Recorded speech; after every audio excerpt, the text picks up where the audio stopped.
Yo, on vient de terminer 1 heure d'interview. Je me suis fait interviewer par Alban. Elle m'a posé tout un tas de questions sur la création de mon entreprise, comment j'ai fait pour la développer, comment trouver des clients. J'ai aussi lâché pas mal d'anecdotes et de pépites. J'espère que cet échange va vraiment vous plaire. Et je vous souhaite tout simplement de le visionner, de passer un bon moment. Si vous avez des commentaires, des suggestions ou des remarques ou quoi que ce soit, mettez-les dans les commentaires. On les lira tous avec une grande attention et je vous laisse découvrir maintenant notre échange. Du coup, est-ce que tu pourrais te présenter un petit peu ce que tu fais dans la vie, ton parcours, tout ça? Ok, je vais être très bref. Je m'appelle Robin, je suis indépendant depuis la fin de mes études. Donc je suis dans ma 5e année si je dis pas d'erreur. Et je suis indépendant et j'exerce un métier qui est passionnant, qui est celui de consultant web marketing. Et je traite des problématiques de développement, de croissance d'entreprise. Ok. Est-ce que tu aurais un conseil ou des compétences à nous décrire pour toutes les personnes qui voudraient réussir justement en tant qu'indépendant? Euh, pour des personnes qui pourraient se lancer, un conseil pour les personnes qui pourraient se lancer, choisissez bien vos clients. Choisissez bien vos clients, pourquoi? Parce que quand tu es freelance, c'est ton client qui a le droit de vie ou de mort sur toi. C'est-à-dire que si du jour au lendemain, ton client arrête de travailler avec toi, toi, tu t'arrêtes d'avoir du revenu. Et donc, il faut avoir des clients qui puissent te fournir trois qualités. Le premier, c'est que ils payent à la hauteur de la valeur de tes services. Le deuxième, c'est que tu matches bien humainement avec cette personne. Et la troisième, c'est que, et ça va un peu avec la deuxième, c'est le côté confiance dans la relation que tu as avec ton client. Pour que justement le côté à la fois humain et business puisse se passer dans les meilleures conditions. Et du coup, en lien, quelles seraient les erreurs les plus standards qui sont faites justement par ceux qui débutent et qu'il faudrait éviter? Pas bien choisir ses clients. Blague à part, la grande erreur que les débutants font, je prends un moment pour réfléchir. Je dirais que, et c'est une erreur que j'ai moi-même commise, c'est le fait de vouloir aller trop vite. Vouloir aller trop vite, vouloir arriver trop vite à ses fins, entre guillemets, en termes d'objectifs, vouloir aller trop vite dans la production, dans les processus, dans les mises en place. Vouloir aller trop vite, c'est pas bon pour grand-chose. Souvent, en fait, vouloir aller trop vite, c'est synonyme de précipitation. Et d'expérience, quand on se précipite, on fait des erreurs. C'est des erreurs qui peuvent ne pas être graves, mais qui peuvent impacter petit à petit la confiance dont je parlais tout à l'heure avec ton client. Donc vraiment, l'erreur à pas faire, c'est donc vouloir aller trop vite. Et peut-être que certaines personnes qui nous regardent ici se reconnaissent et se disent, comme moi je me le disais à l'époque, oui, mais moi je suis quelqu'un qui va vite, etc. Ça sert à rien de prendre son temps. Il y a une différence entre prendre son temps, prendre le temps, aller vite et se précipiter. Et en fait, il faut trouver vraiment un bon équilibre entre tout ça. Et ouais, parce que la première erreur n'est pas grave, la deuxième erreur n'est pas très grave. Par contre, si voilà, la troisième erreur, quatrième, etc., et c'est toujours à cause du fait que vous alliez trop vite, ça peut être un vrai frein dans le développement de vos affaires avec vos clients. Après, il y a d'autres situations dans lesquelles, bien sûr, il faut aller vite. Tu vois, typiquement, hier, c'est ensemble qu'on écoutait ce podcast qui disait que pour aller chercher une preuve de marché ou pour aller chercher des réponses à tes hypothèses qui doivent te guider, te donner une orientation dans ta stratégie de développement d'entreprise, ça, ces réponses-là, il faut aller les chercher vite. Quand je dis ne pas aller vite, c'est voilà, vouloir arriver trop vite à ses fins. J'ai entendu l'anecdote d'une personne la dernière fois qui avait fait un programme de remise en forme, je crois, un truc comme ça, pour perdre du poids. Et qui s'était dit, c'est quoi la façon la plus rapide d'avoir des clients? C'est d'avoir du trafic payant. Donc il a fait une page de vente de son programme en ligne, qu'il a mise sur du trafic froid pub Facebook. Et ce qui fait qu'en fait le trafic froid arrivait directement sur sa page de vente, ce qui est plutôt une bonne chose. En revanche, ça convertissait pas parce que voilà, c'est du trafic froid sur une page, sur une offre directement relativement chère, etc. Et puis cette personne avait voulu aller trop vite. Qu'est-ce qu'elle a fait cette personne? Elle a cramé toutes ses économies de business et personnel dans le budget publicitaire de cette campagne, sans prendre le soin de recueillir les leads au préalable, ce qui fait qu'il a envoyé du trafic dans une page où il a eu quelques ventes, mais il n'a pas du tout eu un retour sur investissement de son budget, ce qui fait qu'aujourd'hui, il a le cul dans les ronces, et parce qu'il a voulu aller trop vite. Donc voilà, ça c'est vraiment la grande erreur pour moi à éviter. Ok. Que ce soit à l'école ou dans le cercle familial, on nous répète tout le temps, dès le plus jeune âge, qu'il faut avoir un bon réseau pour pouvoir bien se développer. Est-ce que tu aurais des petits conseils pour qu'on ait justement un bon réseau et comment le développer Le réseau, alors autant avant c'était travailler votre réseau, votre réseau travaillera pour vous. Aujourd'hui c'est toujours le cas, mais c'est pas nécessaire d'avoir un bon réseau pour commencer, parce qu'on a toutes ces technologies sociales qui nous entourent et qui nous permettent de connecter du jour au lendemain avec autant de personnes qu'on veut. Ce qui fait que déjà ça c'est une piste pour développer son réseau. Si vous êtes plus traditionnel dans votre approche, et c'est ce que personnellement j'ai fait en complément des réseaux sociaux, c'est que je me suis entouré d'un réseau physique et en local quand je me suis lancé. C'est-à-dire que j'ai rejoint des associations, j'ai rejoint des groupes d'entrepreneurs, j'ai rejoint des groupes de passionnés dans le numérique. J'ai essayé de connecter avec les jeunes entrepreneurs aussi qui se lançaient en local, rien que pour se présenter. Rien que pour se présenter, pour voir un petit peu ce qu'on pouvait s'apporter les uns aux autres. La plupart d'entre eux sont devenus mes amis d'ailleurs, assez amusant pour le souligner. Donc ouais, pour développer son réseau, un truc qui marche très bien, c'est les soirées business ou les après-midi business, les business lunch, ce genre de trucs là. Comme ça a cette faculté d'être en physique et qu'on a de moins en moins l'habitude de se rencontrer en physique, surtout quand on avance dans l'âge, qu'on n'est plus aux études, etc. On a de moins en moins de raisons quand on est indépendant de rencontrer des gens, surtout quand on a une activité à la maison. Donc ouais, participer à ce genre d'événement.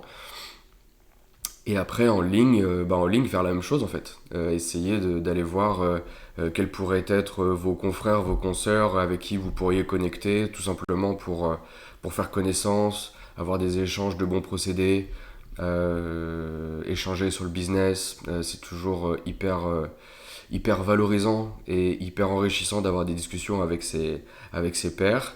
Et puis après, pour le réseau, les clients potentiels, les clients, les fournisseurs, qui pourraient vous connecter avec d'autres personnes et ça s'entretient. C'est un vrai challenge que d'entretenir son réseau social en général, puisque ça demande du temps. Il n'y a pas d'effet forcément escompté direct. C'est comme si tu arrosais une plante que tu viens de planter, enfin une graine que tu viens de planter, et tu es au bout du 10e arrosoir, tu te dis putain, je comprends pas, la graine elle germe pas. Ouais, mais il faut peut-être attendre quelques jours, quelques semaines, la laisser pousser, etc. Le développement de réseau, c'est exactement la même chose. Il faut pas le faire avec une intention de retour immédiat sur cet investissement en temps et en énergie, en argent aussi parfois. Et il faut juste être patient, il faut aimer les gens. Je pense que c'est ça aussi le vrai hack dans le fait de développer son réseau, c'est d'être sociable et d'aimer apprendre des autres et aimer les gens. Et du coup, pour rebondir un peu sur tout ça, est-ce que tu n'y vois pas de problème d'être justement ami avec des gens avec qui tu pourrais travailler? Est-ce qu'il n'y a pas une limite à tout ça? C'est une bonne question. Je pense qu'il faut pas être ami avec des associés, ou alors il faut d'abord être associé et après tu deviens ami. Mais je pense que l'inverse est plus compliqué, parce que t'as tes attentes émotionnelles, t'as tes attentes humaines qui font que t'as peur de pas blesser l'autre, t'as peur de plus être son pote, mais en fait t'es d'abord son associé. Enfin, dans le business, c'est assez compliqué. Euh, Sinon, en fait, la relation ami et collaborateur ou client, etc., finalement, en fait, c'est juste un... Il faut avoir une bonne idée de la priorité que tu donnes aux qualités de tes relations. C'est-à-dire que si, pareil qu'en fait que pour les associés, je trouve ça beaucoup plus simple de commencer à travailler avec un client et puis tu vas devenir son ami au fur et à mesure, même, au même titre pour un collaborateur, au même titre pour un fournisseur, au même titre pour n'importe qui. C'est business first et ensuite, si on a la capacité de devenir des amis avec une vraie relation de confiance et aussi des vrais moments off en fait qu'on peut partager, pour moi c'est les plus belles relations. Ouais. Donc je vois pas vraiment de contre-indication au fait de devenir ami avec les personnes avec qui on travaille. Au contraire. Et du coup, une fois qu'on sait tout ça, et justement, on sait qu'on veut devenir indépendant, mais on n'arrive pas tellement à savoir sur quelle vraie idée d'entreprise on devrait partir. Est-ce que toi, tu pourrais nous donner quelques idées ou pistes d'exploration pour justement trouver une idée d'entreprise qui soit unique et surtout innovante Ça c'est la grande question. Ça c'est la grande question.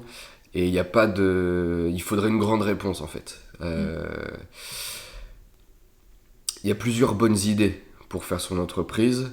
Je pense que les premières bonnes idées pour faire ses premières armes, ses premières expériences, etc., c'est juste suivre soit un truc que tu es déjà en train de faire de manière pas encore professionnelle et tu peux le faire de façon professionnelle.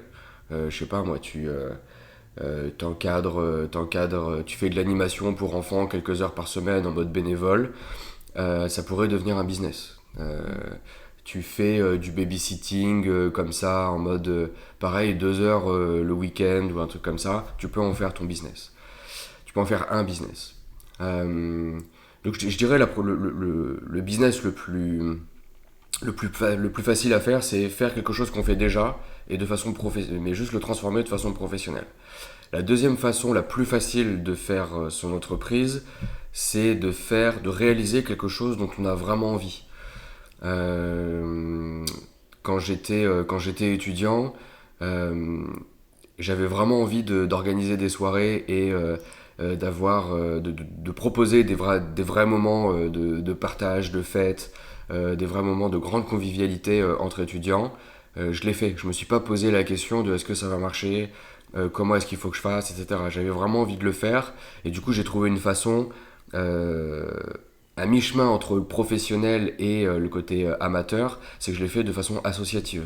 Et du coup, ça, c'était déjà... Et moi, je gérais cette association-là comme un vrai entraînement au business.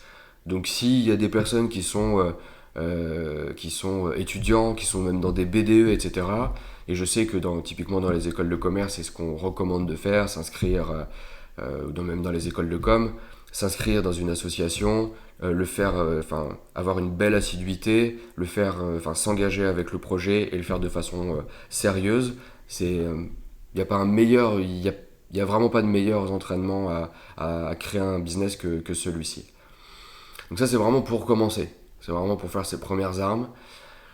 Ensuite, pour faire ton business, je crois qu'il faut que tu gardes quand même une part de kiff. Parce que s'il n'y a pas cette part de kiff, t'as pas d'avantage sur les autres personnes qui feront la même chose que toi.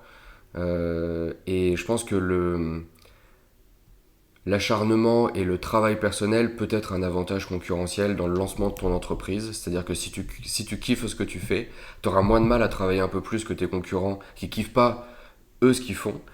Et du coup, tu auras toujours un avantage concurrentiel par rapport à eux parce que tu travailles 1 heure de plus dans ta journée, parce que tu auras moins de mal à sacrifier telle période de temps ou une journée pour aller rencontrer quelqu'un dans une autre ville, prendre le train et aller rencontrer quelqu'un qui pourrait t'apporter quelque chose sans garantie.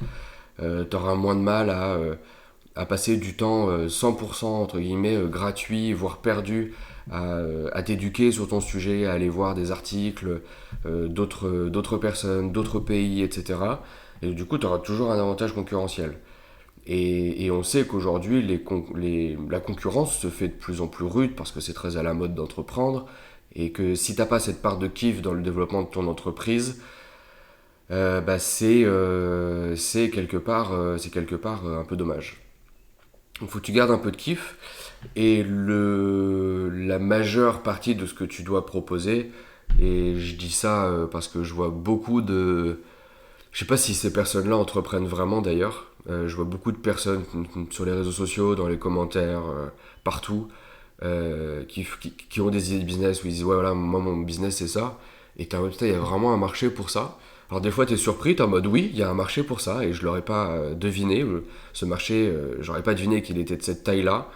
Mais la plupart du temps t'es en mode il y a pas de marché là.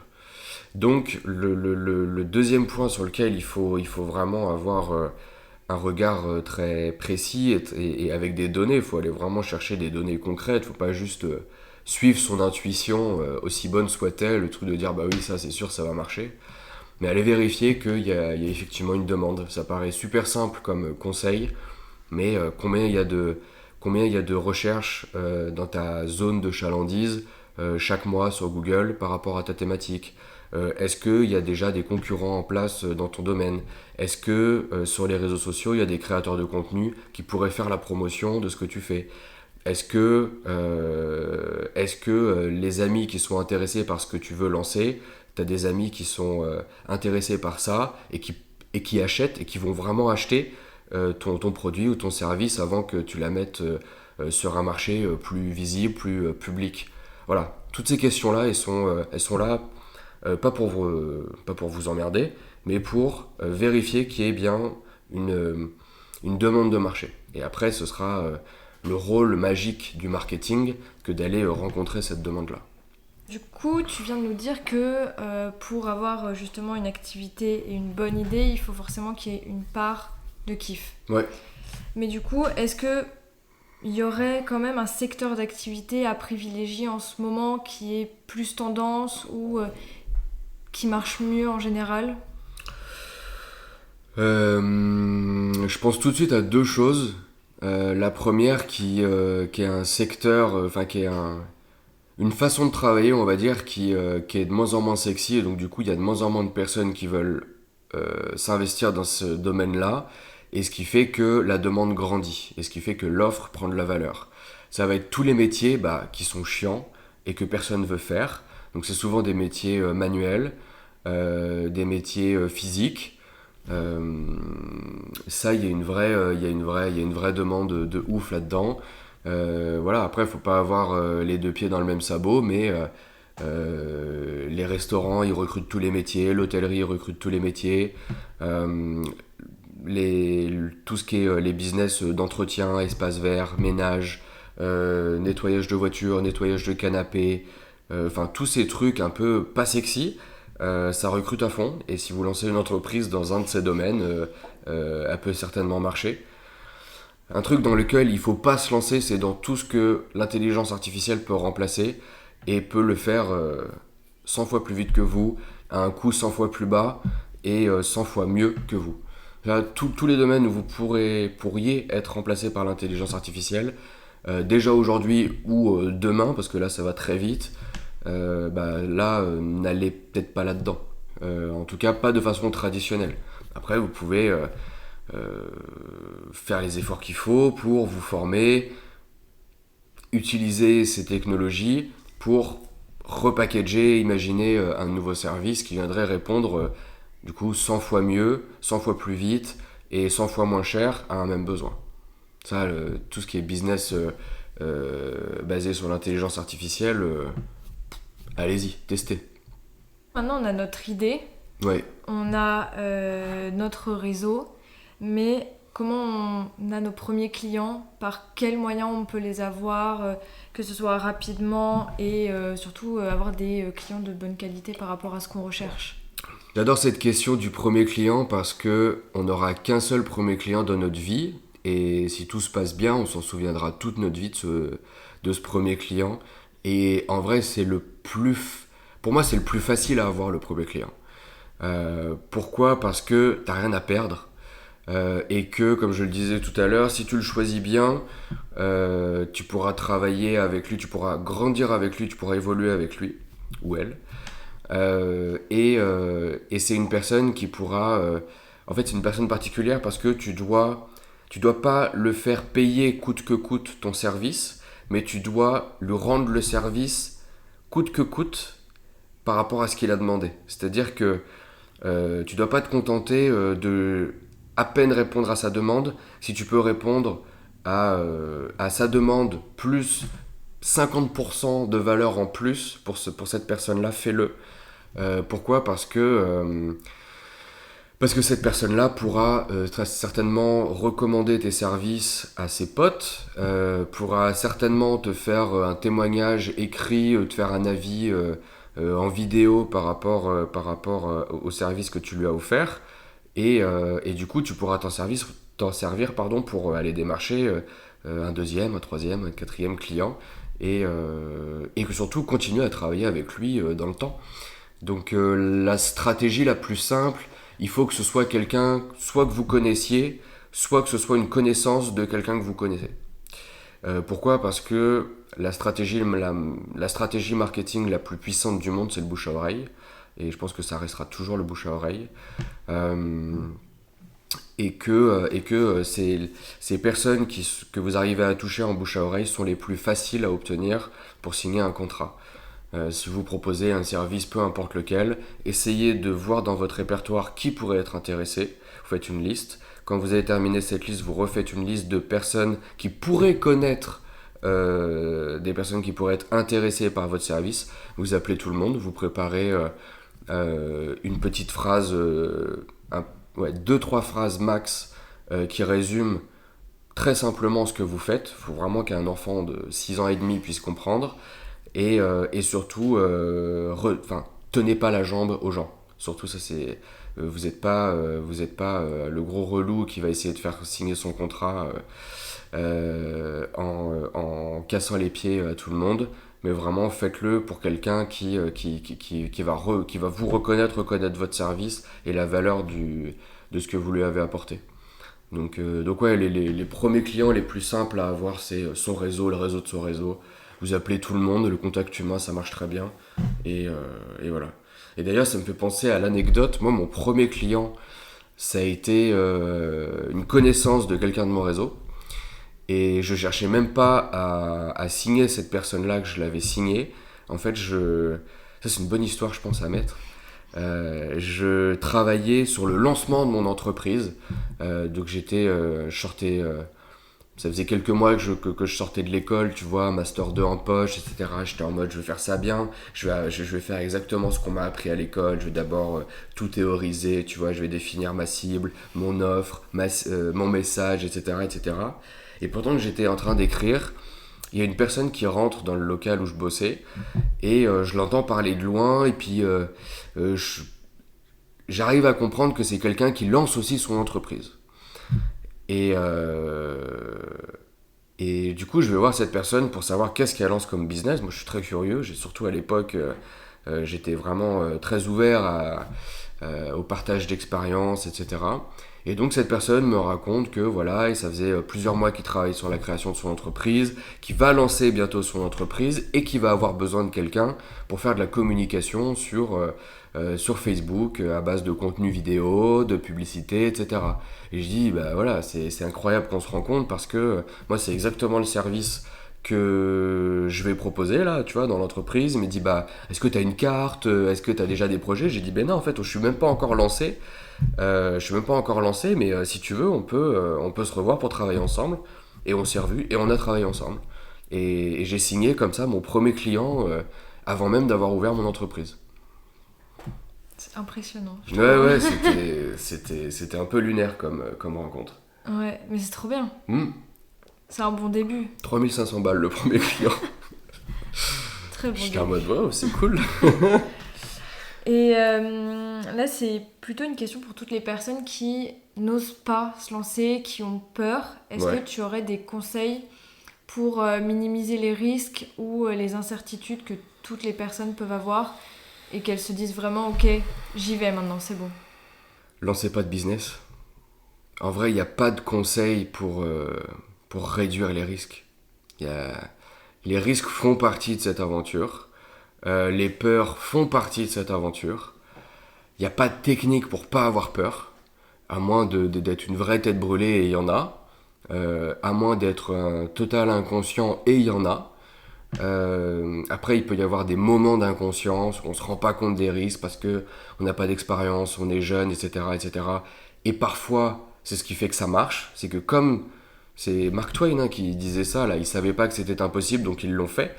J'adore cette citation parce que quand on n'a pas idée des risques, quand on n'a pas idée des obstacles qu'on peut rencontrer, quand on n'a pas idée des conséquences des erreurs qu'on peut faire, et qu'on fait quand même, et ben des fois il y a des trucs magiques qui se passent. Des fois il y a des choses beaucoup moins magiques, qui sont terribles et qui sont en mode...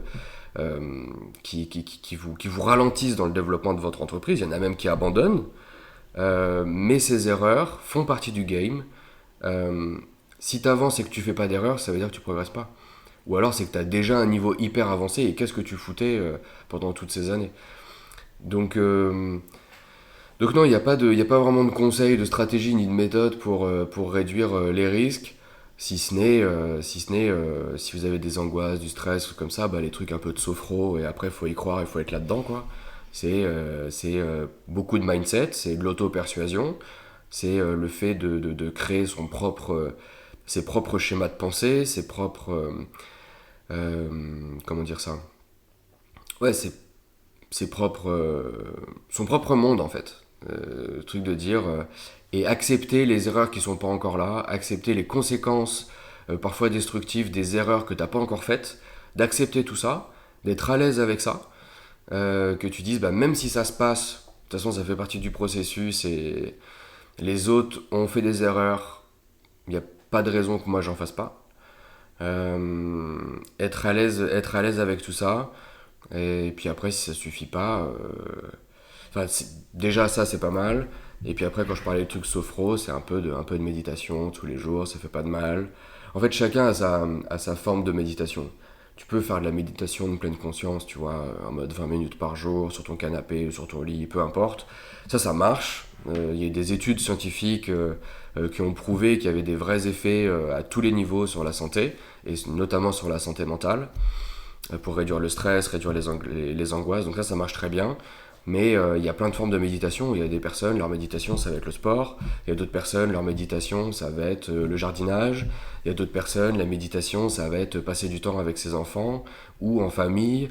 Voilà, prenez de la force dans tout ce qui peut vous en donner parce que ce voyage d'entreprise et de création d'entreprise va vous demander que vous y mettiez de la force et de l'énergie. Donc, en fait, il faut bien se connaître soi-même pour mieux aller chercher ces doses d'énergie régulièrement pour continuer de donner de l'énergie au développement de son business semaine après semaine, mois après mois, année après année, etc. Est-ce que tu aurais justement du coup une petite anecdote ou une histoire d'un risque que tu aurais pris qui a finalement été concluant ou tu en as tiré une grande leçon ou quelque chose un peu dans ce style-là, pour justement montrer que finalement les risques ils sont pas tous mauvais à prendre. Bah, en vrai, le plus grand risque que j'ai pris, c'est le jour où j'ai décidé que j'allais me lancer en indépendant. Et ce jour-là, qu'est-ce que je me suis dit? En fait, j'ai pas tellement réfléchi. Ça me semblait assez naturel.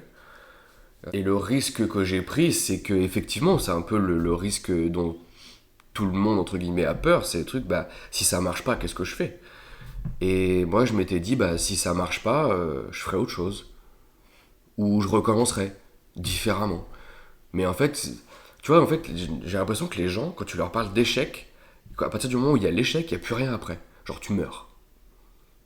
Et bah non, en fait t'es en mode échec, ok, au pire t'as honte quoi. Et la honte bah voilà ça passe hein, c'est comme tout hein. Donc ouais, le risque qu'à payer, c'est celui-ci, c'est le truc de dire bah j'ai aucune compétence. Ça a été assez dur en termes d'ego à accepter de faire X années d'études parce que j'ai fait bac+5. Donc tu vois, imagine tu comptes à partir du moment où on t'enseigne autre chose que à lire, à écrire et les capitales des pays. On va dire à partir de allez, la CM2, la 6e. Tu vois, tu fais 6e, 5e, 4e, 3e, seconde, première, terminale, ça fait 7 ans, tu rajoutes 5 ans après le bac, ça fait 12 ans. Et tu te dis, putain, en 12 ans, Je sors de mes études où j'avais une espèce de foi inébranlable dans le fait que ça m'apprenne à faire tout ce que je veux pour réussir ma vie. Et au bout de 12 ans, t'arrêtes tes études, t'as ton petit diplôme roulé dans ton petit étui, tu vois, avec la petite dorure, etc. T'as fait ta cérémonie de remise des diplômes où tout le monde est super fier de toi et tout et tout. Et en fait, passé ce moment-là, il n'y a plus rien. Il n'y a plus rien. Et tu te dis, putain, j'ai pas les compétences. Donc le risque, c'est de se dire, je me lance avec rien. J'avais pas de... Bon, tout ce que j'avais, c'était une folle envie d'y arriver et un petit peu d'argent de côté. Et je pense que n'importe qui a ça, rien que la folle envie, en fait, l'argent de côté, il sert à rien. Il faut avoir vraiment la folle envie d'y arriver. Effectivement, tu ranges ton ego, tu reprends des formations à zéro, et là, tu constates normalement assez rapidement ce à côté de quoi t'es passé en 12 ans, quoi. La tonne de compétences, d'informations, de vérité à côté desquelles t'es passé, et j'arrêtais pas de me dire, tous mes premiers mois de formation, mais si j'avais su ça plus tôt, je serais très loin de là où je suis aujourd'hui, quoi. Donc ouais, le risque qu'à payer, c'est de dire j'ai aucune garantie que ça marche, j'ai pas grand chose, j'ai juste cette envie, comme je te disais, ce désir ardent d'y arriver, et j'y vais. Et j'essaie pas de faire une projection sur 3 ans, 4 ans, 5 ans. J'essaie de me projeter à un mois déjà. J'étais en mode, dans un mois, j'aimerais bien avoir appris ça. Et puis le mois prochain, j'aimerais bien avoir appris ça. Et puis au fur et à mesure des mois, au fur et à mesure que tu apprends des trucs, tu commences à tester des machins, des stratégies. Tu vois, tu commences à mettre un peu de pub sur Facebook, tu commences à mettre des sites internet en ligne. Tu commences à faire tout un tas de trucs, des actions, tu commences à vraiment te bouger les fesses et à mettre en application ce que tu as appris en formation. Et quand tu as les premiers résultats qui arrivent, c'est là où tu as une espèce d'auto-congratulation où tu te dis, ouais, ok, ça marche, les trucs que j'ai appris, les trucs que je rêvais, que je voyais, ça comme derrière une vitrine, tu vois, un peu un rêve qu'on te vend, etc. En fait, ça marche vraiment, quoi. Je me rappelle de ma toute première vente en e-commerce, c'était un vrai événement. Alors j'avais passé des mois à faire des sites, à envoyer de la pub, etc. J'avais jamais fait de vente. Et le jour où j'étais en mode, bon là, cette fois-ci, j'arrête de tester des trucs dans l'espoir que ça marche, mais là, cette fois-ci, je vais faire un truc où je suis sûr, il n'y a pas moyen que ça marche pas, et où le premier jour, tu fais ta première action et tu as ta vente qui tombe, tu es en mode, ouf, ok, quand je veux vraiment que ça marche, ça marche. Et ce jour-là, je l'oublierai jamais. Et c'est une satisfaction incroyable. Je crois que c'était une vente à même pas 20 balles, tu vois, ou 24 balles 99, tu vois. C'était des mois et des mois d'apprentissage, d'efforts, de construction, de destruction, d'itération. Et t'as enfin une vente qui tombe et t'es en mode oh waouh. Ouais, ça rejoint un peu le premier client. Ouais, exactement. De ouf. Ouais, c'est des bons souvenirs. Ouais, c'est des bons souvenirs. Et du coup, pour terminer sur une note un peu plus positive, pour toi, quelle serait la meilleure façon de savoir que notre entreprise marche bien et de pouvoir prévoir, dans la limite du possible, que ça va continuer? C'est une bonne question. Tout le monde a sa définition du succès et du succès en entreprise. Il y a certaines personnes, ils vont se dire, ben moi, mon succès, c'est je travaille pas plus de 2 à 3 jours par semaine. J'ai suffisamment pour vivre et subvenir aux besoins de ma famille, on va dire. Et en dehors de ces 3 jours par semaine, bah, j'ai 4 jours off. C'est ça ma réussite de l'entreprise. Pour d'autres personnes, ça va être, bah moi, je veux faire 10 000 euros par mois. Et ça va être ça, la réussite de mon entreprise. Il y a d'autres personnes, ils vont se dire, je veux faire 1 million par mois, 10 millions par mois. Et c'est ça la réussite de mon entreprise. Il y a d'autres personnes, ils vont me dire, bah moi, il faut que je sois hyper stimulé intellectuellement par ce que je fais. Sinon, je m'ennuie et j'ai tendance à abandonner rapidement. Donc, qui a toujours besoin de sang frais et de vent, d'oxygène, de nouvel oxygène dans son entreprise pour se sentir en réussite dans son entreprise. Donc ouais, en fait, la question à se poser, si vous posez la question, c'est qu'est-ce qui, selon moi, me permettrait de dire que je suis en situation de réussite dans mon entreprise. Moi, par exemple, c'était le fait, pendant un temps, c'était le fait d'avoir les clients que je voulais. Je voulais des clients, j'avais une espèce de liste de clients. Et quand je les signais, j'étais en mode, ok, je réussis. Alors que, tu vois, tu pouvais avoir un problème de cash flow à un moment, qui est une vraie problématique dans le business, et t'es pas pour autant te dire, là, je suis dans une situation d'échec. Donc voilà, donc chacun va avoir sa définition de la réussite de son entreprise. Et faut être juste honnête avec soi-même. Moi, je pense que moi-même, j'ai été malhonnête envers moi-même pendant plusieurs mois de dire, ok, je suis en réussite parce que le contrat d'une cliente est en tacite reconduction. Donc, je suis en réussite, ça veut dire qu'elle me garde, c'est-à-dire qu'on continue, la collaboration continue, donc ça veut dire qu'elle est satisfaite. Pour moi, les clients satisfaits, c'est réussir son entreprise. Donc, toi, j'avais un pote qui avait un projet d'organisation d'une énorme soirée là, pas loin de chez moi. Et en fait, lui, il a eu un business d'agence événementielle et qui voulait organiser une grande soirée pour montrer son savoir-faire à ses clients potentiels. Donc l'objectif de la soirée, c'était en premier montrer le savoir-faire et être visible par nos prospects des grandes villes, etc., qui pourraient passer par nous pour organiser ce genre d'événement. Il organise l'événement, etc., et quelques semaines avant le début, avant l'ouverture avant le jour J de la date de l'événement, il se rend compte que il sera pas rentable en termes de participants et de billetterie. Il n'avait pas vendu assez de billets pour que son événement soit rentable. Il a annulé son événement. Alors tu vas me dire, oui, ça se comprend parce que il y avait quand même de l'argent en jeu et du coup, ça sert à rien de faire une soirée si tu perds de l'argent. Ok, sur ce principe-là, je suis ok avec toi. Sauf que son objectif, c'était de montrer son savoir-faire.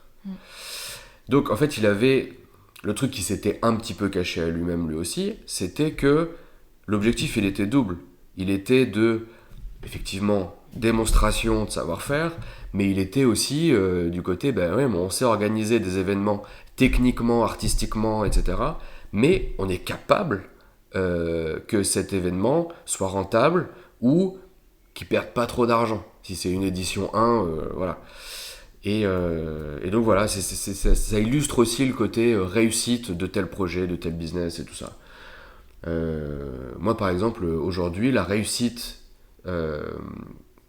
ma nouvelle définition de la réussite, parce que je pense que tu peux mettre à jour ta définition au fur et à mesure que tu avances, ma définition de la réussite, c'est de pouvoir déconnecter au sens littéral du terme n'importe quand et mon entreprise continue de tourner. Tu vois, elle a suffisamment d'élan dans l'espace pour que si je déconnecte vraiment à n'importe quel moment pendant une semaine, ça continue de tourner. 2 semaines, ça continue de tourner. 3 semaines, les chiffres commencent à baisser. Il est temps que je revienne ici. Donc voilà, ça c'est ma nouvelle définition de la réussite. Et je pense qu'il y en aura, dans un an, on se remet face à face avec un micro au milieu. J'aurai peut-être une nouvelle définition de la réussite. J'espère d'ailleurs. On se donne rendez-vous dans un an. Rendez-vous dans un an, ça me va. Qu'est-ce qui t'a poussé à devenir entrepreneur et pourquoi tu as fait ce choix de carrière? Parce que comme tu nous as dit dans d'autres réponses aux questions, tu as quand même fait des longues études. Ouais. Qu'est-ce qui m'a poussé à devenir entrepreneur? Tout le monde dit c'est la liberté, c'est machin et tout. Moi c'est une autre façon de le dire, mais c'est le contraire en fait. C'est le manque de motivation à avoir les contraintes imposées par un taf salarié dans une entreprise. Et en fait, ce dont j'avais peur en entreprise, c'est le côté t'es recruté pour un poste ou pour une mission et du coup t'es cantonné à faire que ça. Ça me chauffait pas, ça me faisait peur même. Moi j'aime bien changer, faire plein de trucs différents. Donc ça, le business me l'apporte. J'avais peur aussi de toutes les contraintes horaires. En gros, t'as fait tes 35 heures, c'est bon, tu dégages. Ou alors, il faut absolument que tu fasses 35 heures. Sinon, machin. Le côté, tu peux pas partir en vacances quand tu veux. Enfin, vraiment, toutes ces contraintes-là. Mais si... Moi, c'était ce qui m'a poussé à devenir entrepreneur, c'est aussi le potentiel illimité de revenus que tu peux créer et le potentiel illimité de valeur que tu peux créer avec un business, quoi. Ça, tu peux pas le faire en étant salarié. C'est ça qui m'a attiré. Et du coup, au quotidien, ce serait quoi tes principaux défis? Parce que du coup, tu as la motivation, mais est-ce qu'il n'y a pas des petites choses qui te font encore dire Alors, je peux aller plus loin ou je peux faire plus? la motivation, c'est pas un défi parce qu'en fait, les moments où t'es le moins motivé, en fait, pour moi, tu dois pas avoir besoin de motivation pour travailler. C'est-à-dire que tu dois travailler avec de la passion, pas avec de la motivation. C'est pas, tu vois, genre, t'écoutes une vidéo de motivation, allez, je vais faire ça, je vais faire un site, tac, je vais envoyer une offre. Pour moi, il faut travailler avec passion. C'est ce que je te disais tout à l'heure. Faut du kiff. Il faut que tu kiffes ce que tu fais. Si tu kiffes ce que tu fais, t'as pas besoin de motivation. Sauf si ça fait 40 jours que tu bosses comme un taré et que niveau d'énergie commence à manquer ou il y a de la redondance ou je sais pas quoi. Mais là, faut pas de la motivation, faut se reposer. Moi, mes principaux défis au quotidien, là, j'en ai beaucoup moins depuis quelques jours.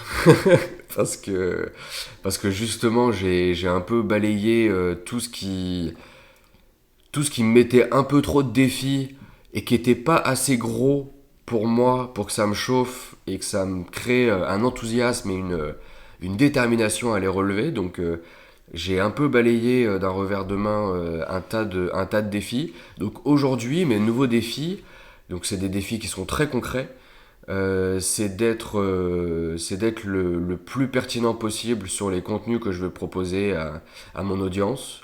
Cette question de pertinence, elle est primordiale parce qu'il y a un tas de gens qui font du contenu et il y a un tas de gens qui font du contenu sur des trucs où en fait, vu que tu connais pas, vu que tu as un niveau de perception de leur expertise qui est présupposé, c'est-à-dire que vu que tu pars du principe, ou tu pourrais partir du principe que une personne crée du contenu, donc elle est experte de ce sujet, donc elle sait ce que tu dis, donc elle sait ce qu'elle dit, pardon, et donc tu dois l'écouter, alors qu'en fait, n'importe qui peut s'auto-interviewer, tu vois, et peut créer du contenu.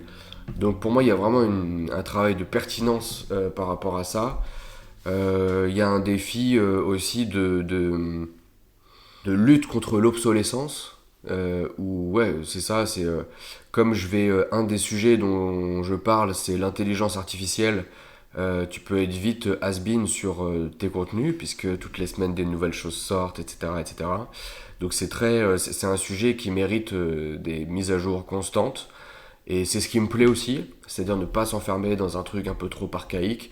Il y aura des choses un peu plus traditionnelles et qui vont traverser les âges et c'est des principes qui vont être intemporels. Par contre, quand tu parles d'outils d'intelligence artificielle et que tu mets pas à jour toutes les semaines un petit peu ton menu, ben tu t'es vite has-been, je pense. Donc ça, c'est aussi un défi.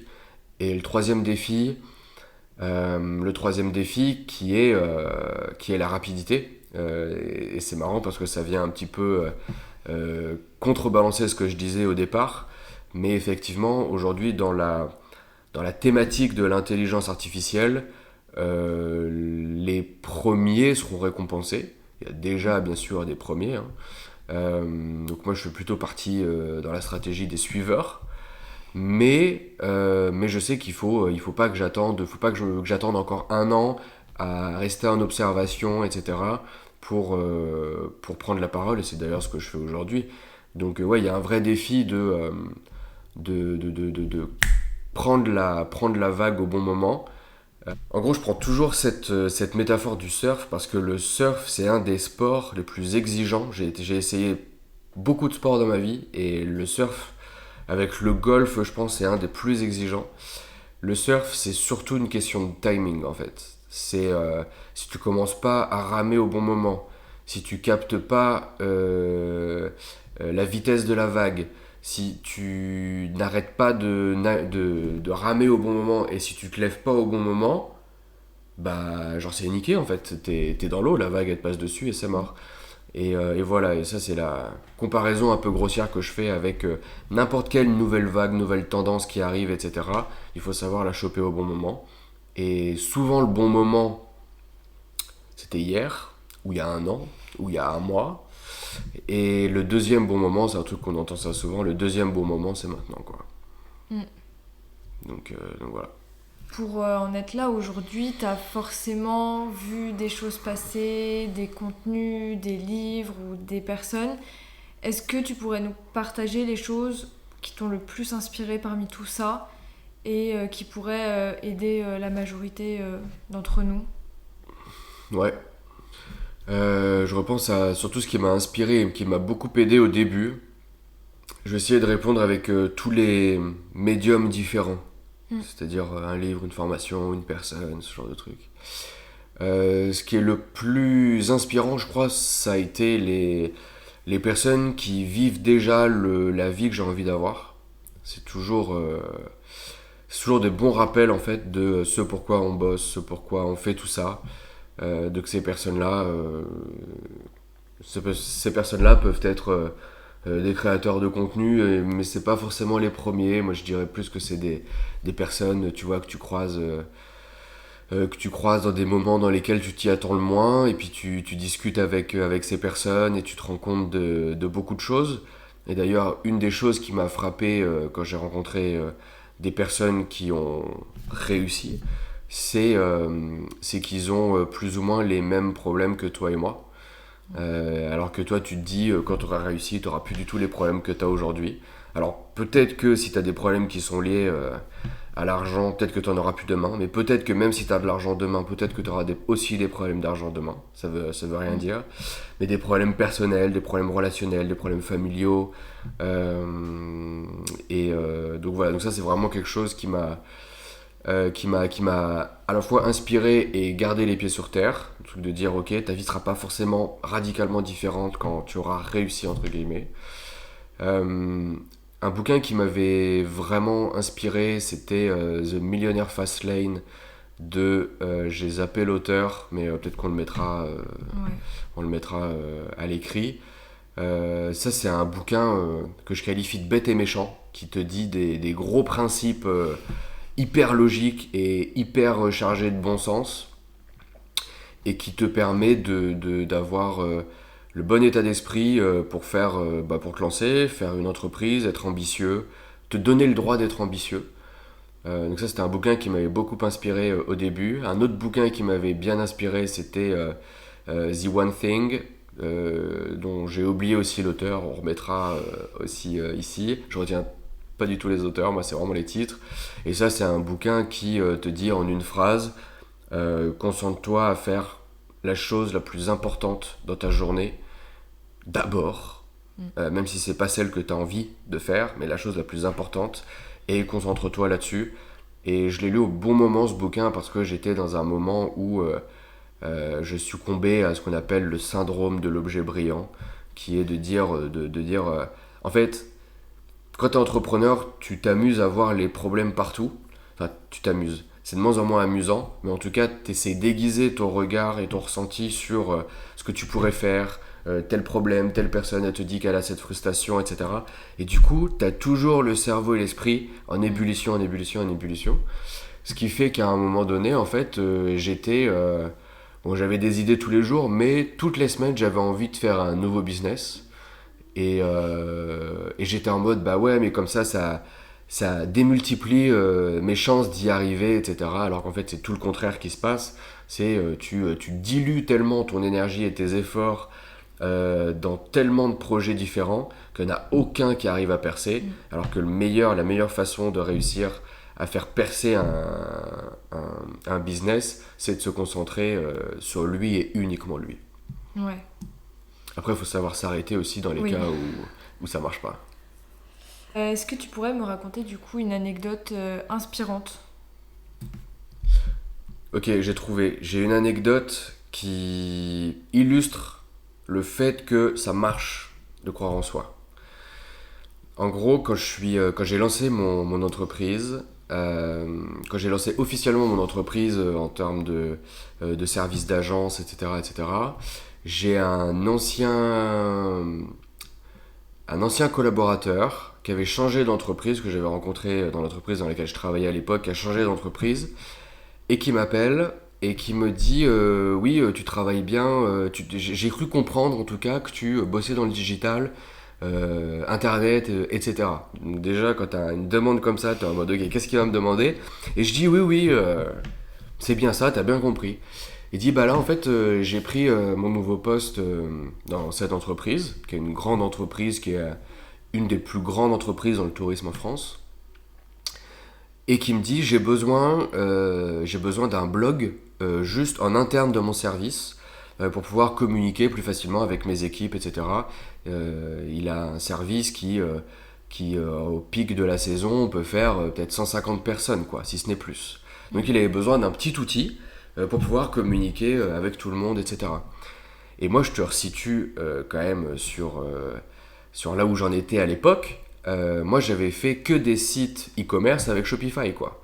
J'avais jamais fait autre chose. Donc, en fait, site e-commerce avec Shopify, pour ceux qui connaissent pas, il n'y a pas besoin de savoir de faire vraiment de site internet. Si tu as des belles photos et que tu mets des bons titres, etc., et que tu suis un template, normalement, vous avez un site à peu près joli.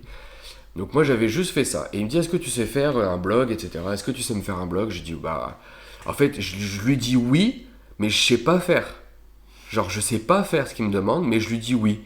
Parce que j'avais pas le choix, il me fallait un contrat. Il me fallait un contrat, c'était un de mes premiers clients. Et il me dit voilà j'ai tel budget, c'est pas négociable, et prends ton temps pour le faire. Et j'ai dit, bon, ok, c'est cool, je sais que je vais être payé et je peux prendre le temps pour apprendre à le faire et je vais le faire. Du coup, comme c'était hyper important, ça faisait partie de mes premiers clients, je me forme à faire un blog sur WordPress, etc. En plus, WordPress, c'est vraiment une misère pour créer des trucs. Ils sont peut-être améliorés depuis d'ailleurs, mais à l'époque, c'était vraiment une misère. Et je lui fais son blog. Je lui fais son blog et à ma grande surprise, il est hyper content, hyper satisfait, etc. En mode, il me dit, c'est exactement ce que je voulais, t'as vraiment tapé dans le mille et tout. Donc moi, satisfait d'avoir un client satisfait, j'étais heureux, je pensais que j'allais avoir... voilà, après, une fois que la livraison elle est faite, je me dis, bon, je vais aller chercher d'autres clients et tout ça. Quelques semaines, ouais, quelques mois passent, et je reçois un appel de cette même personne, et je pense mon premier réflexe, c'est de dire, bah, il m'appelle parce qu'il y a un problème. Il y a un problème, il y a un bug, le site est down ou un truc comme ça. Je décroche, donc un peu tremblant, tu sais. Je dis oui, allô et tout. Et il me dit ouais Robin, ça va? Je dis ouais. Il me dit bon, j'ai montré ce que t'avais fait là sur le blog à notre DRH et elle a adoré. Elle voudrait que tu fasses ça, mais pour tous les services de l'entreprise. Et il y avait genre 15 services. Et tu sais, moi je dis, putain, attends, 15 services?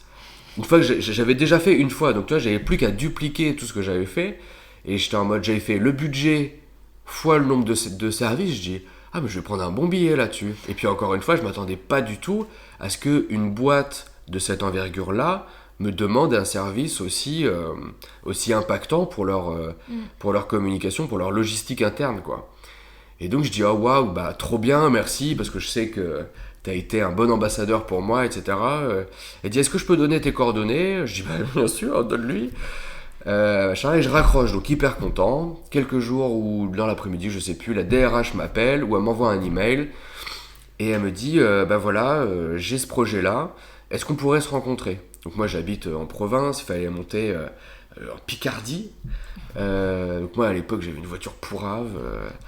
Je prends et donc je lui dis bah bien sûr je monte en Picardie, je lui fais même pas de rendez-vous diagnostic au préalable, je lui fais rien signer, enfin vraiment en mode j'y vais avec ce que j'ai quoi. Je prends ma voiture, je monte en Picardie, genre 5 heures, 6 heures de voiture, je suis obligé de traverser le périph' parisien, un vrai enfer, j'arrive épuisé mais avec beaucoup d'espoir. On se rencontre pour déjeuner, je vois que c'est une personne qui est hyper cool, très humaine, à l'écoute et tout ça. Et donc je la fais causer. Je lui dis, bah, qu'est-ce qui vous a motivé à m'inviter ici, de quoi est-ce que vous voulez qu'on parle, etc. Elle me parle. Et en fait, au fur et à mesure qu'elle me parle, je me dis, mais en fait, là, ce que je lui ai proposé, enfin, ce que j'ai fait pour l'instant, ça va jamais tenir la route par rapport à ce qu'elle veut. Et je me dis, en fait, il lui faut une application. Il lui faut une application mobile. Et donc, je lui dis, en fait, je cache pas cette idée. Dès le premier rendez-vous, je lui dis, bah, en fait, ce qui correspondrait le mieux à votre projet, ce serait une application mobile. Je dis, par contre, je vais être transparent avec vous, moi, je sais pas faire. Et j'ai été hyper cash. J'ai pas essayé de dire oui, non. J'ai dit moi je sais pas faire. Je dis par contre, je travaille avec des gens dont c'est le métier. Ouais. Et j'ai dit moi, je peux être votre interface. Je pense que j'ai bien compris votre problématique et c'est moi qui vais briefer en fait les développeurs qui vont travailler sur le projet. Est-ce que ça vous irait? Elle dit oui sur le principe, ça m'irait. Et j'ai dit bah allez let's go. Et du coup, j'ai fait signer le contrat qui est toujours le contrat le plus élevé en termes de chiffre d'affaires de ma vie. J'ai fait signer ça à, je ne vais pas dire le montant, mais c'est un montant très confortable pour une première année de business. Et bien sûr, il y a une partie de ce contrat-là qui est allée pour rémunérer les développeurs. Mais en gros, l'anecdote de la magie de croire en soi, en fait, on n'imagine pas ce que le destin parfois peut nous réserver. Et là, la première année, d'avoir un contrat à 50K signé, alors que toi, tu sais pas faire le truc. Donc c'était un vrai challenge pour moi aussi. C'était quand même hyper motivant et ça m'a donné énormément de confiance sur la suite des aventures, quoi. Donc la leçon, c'est ne pas se limiter à ce qu'on croit possible, parce que ce qui est possible est souvent bien supérieur à juste ton système de pensée actuel, quoi. Et c'était la première fois que tu faisais un brief à d'autres personnes en tant qu'indépendant? Ou tu avais déjà fait un peu dans ce style-là? Qu'est-ce que tu appelles le brief? Attends, faut que je reformule. En gros, genre que c'était la première fois. Je te la pose comme ça et après je la fais. Genre c'était la première fois que tu travaillais avec d'autres personnes en étant indépendant. Ouais. Ah ouais. Il faut que je te la pose la question. Du coup, c'était la première fois que toi, tu travaillais donc en tant qu'indépendant, mais avec d'autres personnes. Ouais. Ok. Ouais, c'était la première fois que, en tant qu'indépendant, j'allais gérer une autre personne qui allait contribuer à la production et à la livraison du projet que j'avais vendu. Ouais. Ça, c'était la première fois. Et c'était quelqu'un que tu connaissais déjà? C'était quelqu'un que je connaissais déjà. Ok. Donc en vrai, pour toutes les personnes qui commencent et qui débutent et qui pensent que ils peuvent pas y arriver, mais qui veulent vraiment y arriver, vos premiers clients, soit ils se trouvent dans les personnes que vous connaissez déjà, ou ce sont des connaissances des personnes que vous connaissez. Si vous n'avez pas certaines compétences dont vous avez besoin pour vendre un projet, même chose. Les personnes que vous connaissez déjà, dans tout votre répertoire, il y a au moins une personne qui a ces compétences-là, ou alors il y a au moins quelqu'un qui connaît quelqu'un qui a ces compétences-là. Donc, sur les clients, sur les fournisseurs, zéro excuse pour le premier client.